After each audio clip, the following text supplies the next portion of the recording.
All right, this is going to really set the stage for Karen Northern-Reeves in our next panel as we talk about the community and some of the community issues that we need to address. I will tell you that it also is intended to reinforce some of the information that Dr. Griswold has provided for us. And if I can get to my first note, I will be in good shape.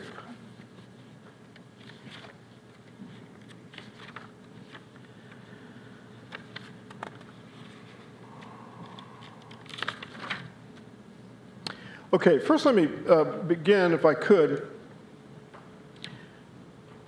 I want to say a word about this new mission statement that our college has developed and the board has authorized, because it really, I think, attends to some of the information you're getting ready to hear about some of the changing demography and economic realities in our district. You know, the words that are key up here is first, diversity.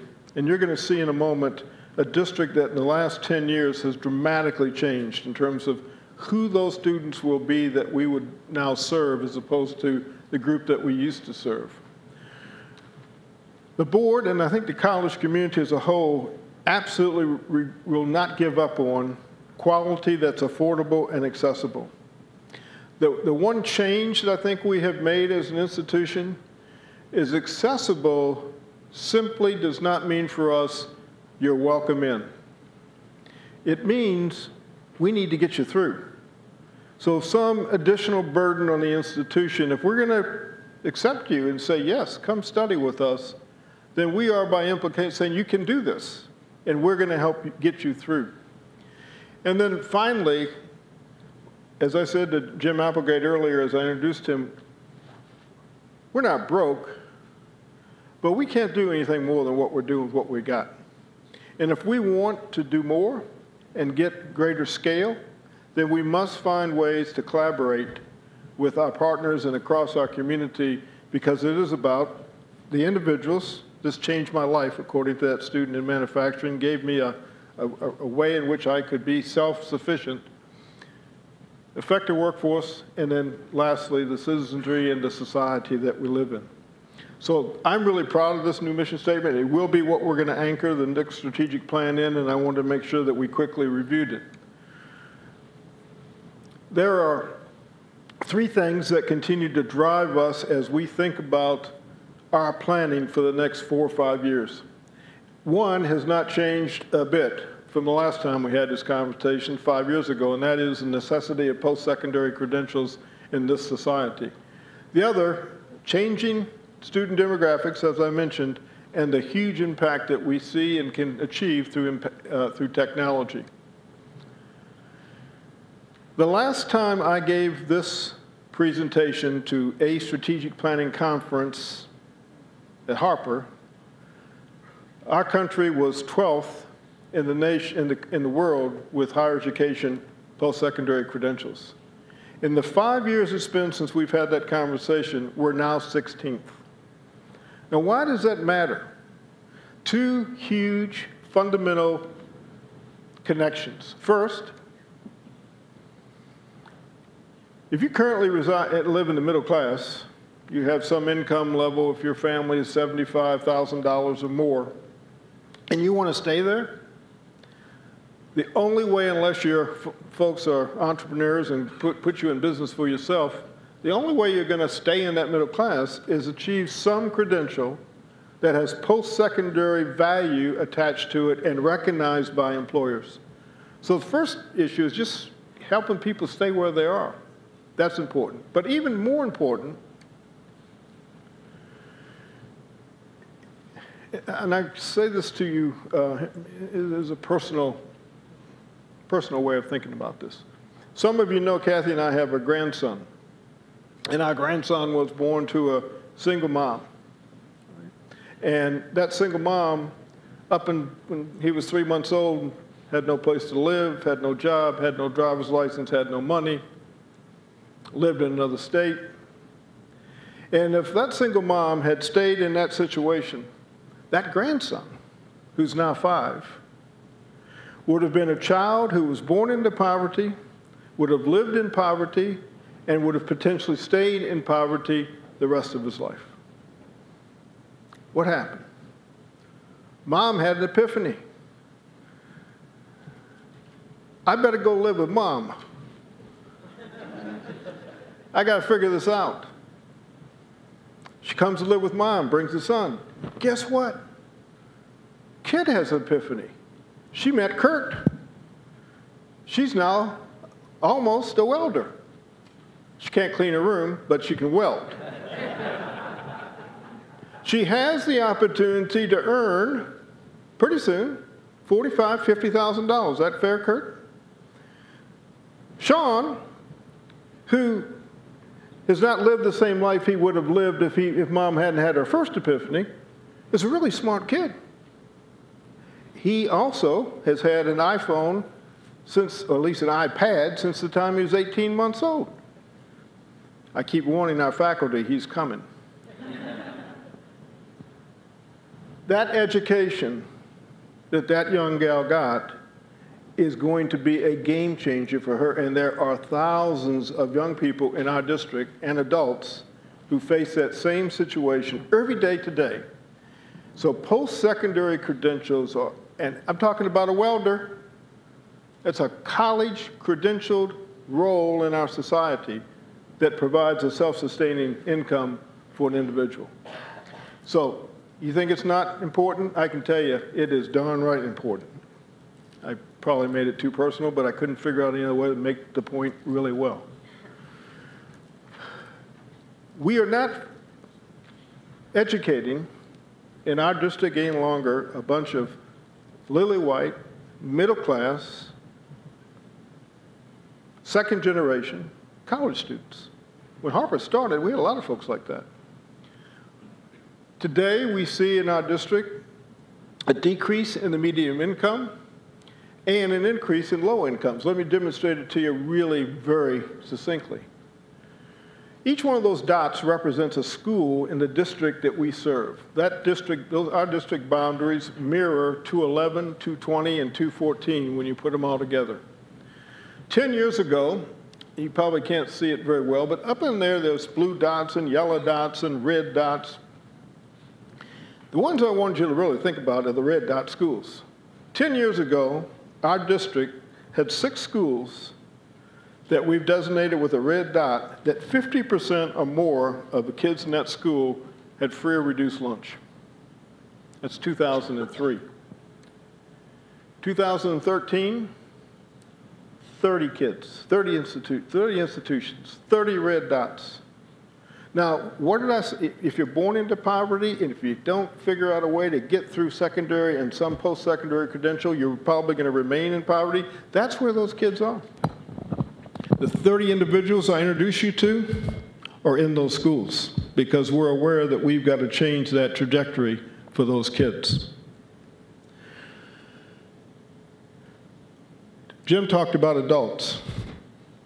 We've looked at that market slice, and we can tell you that there are 44% of the adults in our community have either have a diploma and they have some college.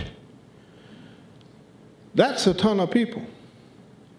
That's a bunch of folks that we have not figured out a way to first show our value to them and then provide an access to them that lets them take advantage of the value proposition.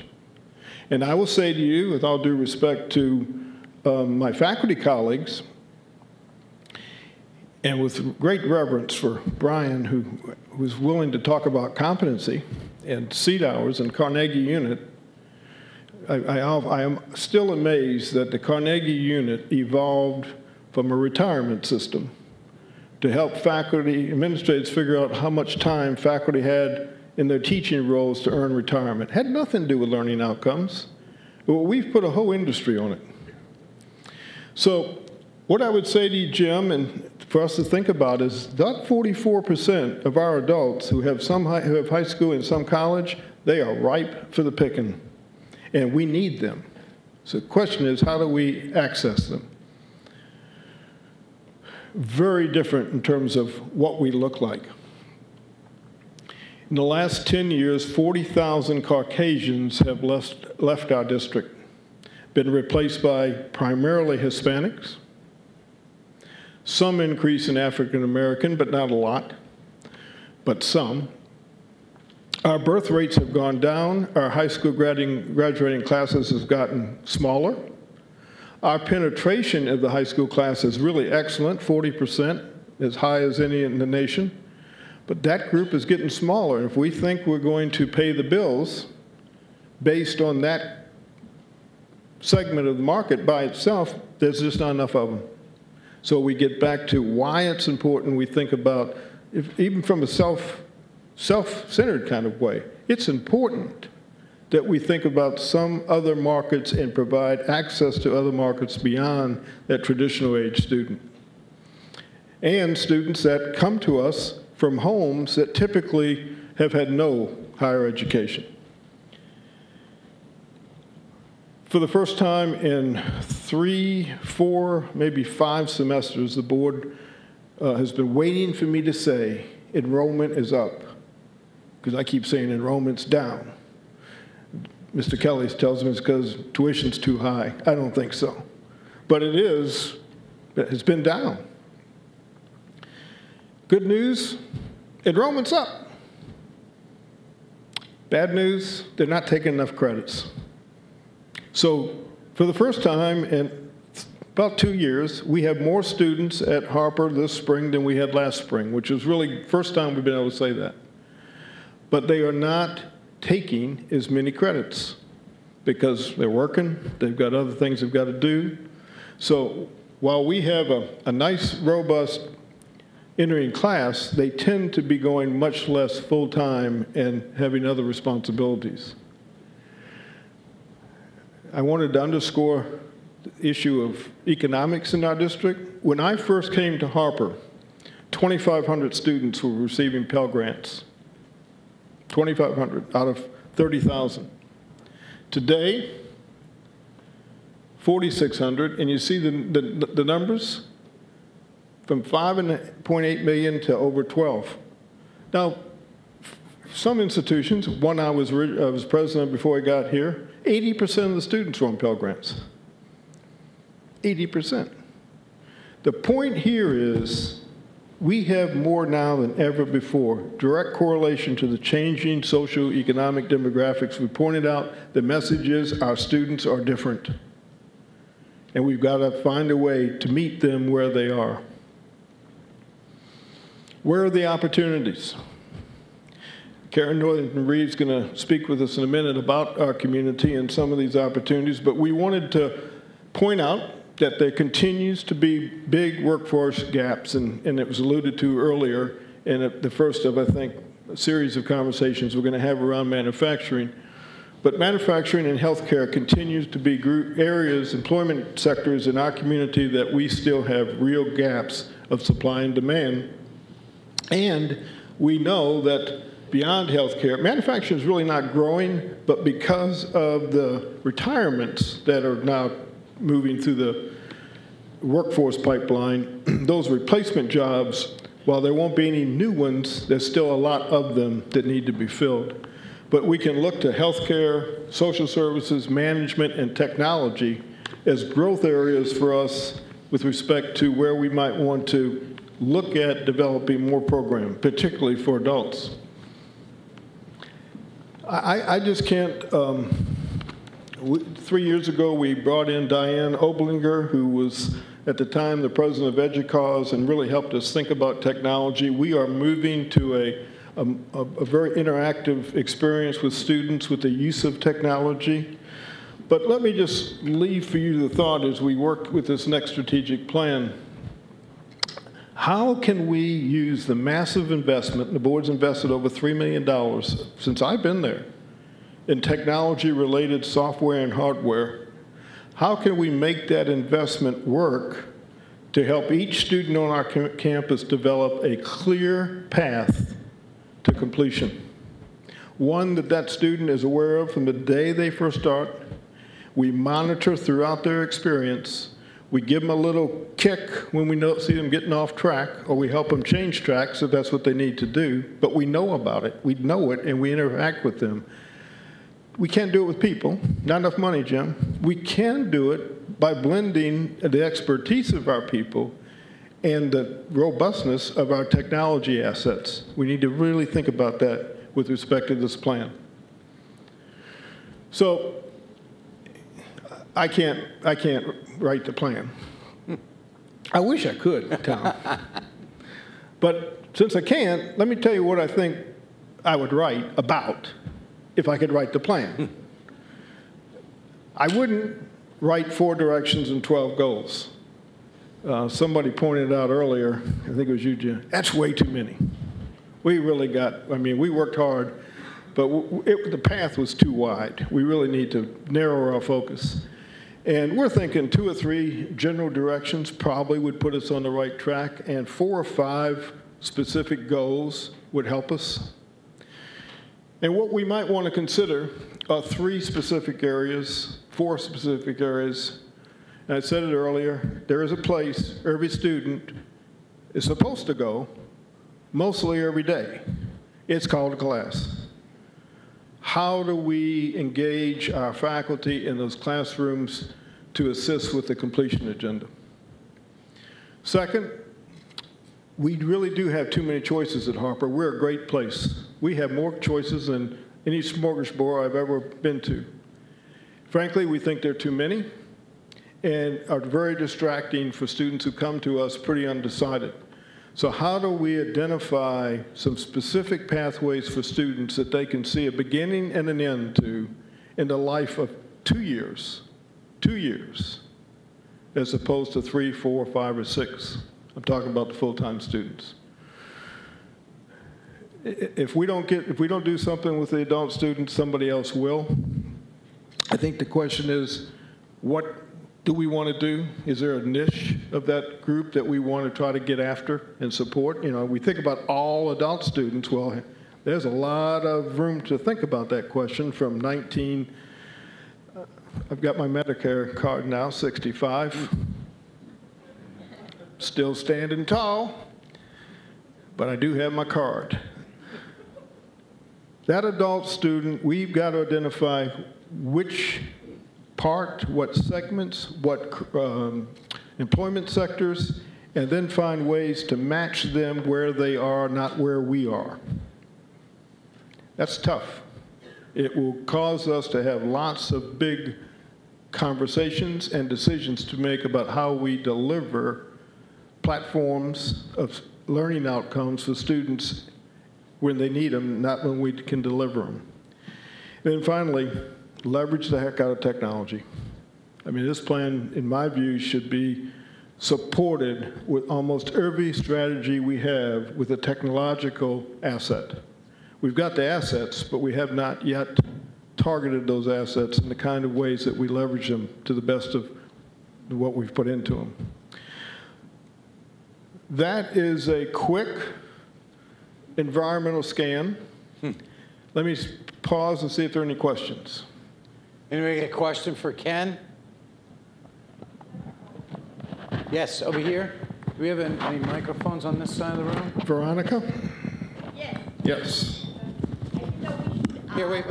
Sorry. Speak into my top. I'm loud enough. It's okay. My name is Veronica Mormino, and I teach geography at Harper. I think that we should add one more. How do we help Hispanic and Black students to complete also their education? We need one more goal there on the next. I think in that, Thank you. For me, focusing on those student pathways and thinking about achievement gaps ought to work hand in glove.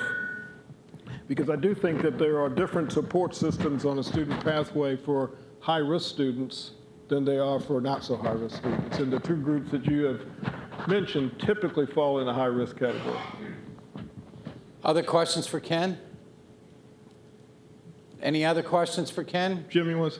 Jim's got one? Echo what you said, Ken. Where we've seen those guided pathways put in place, it has eliminated gaps.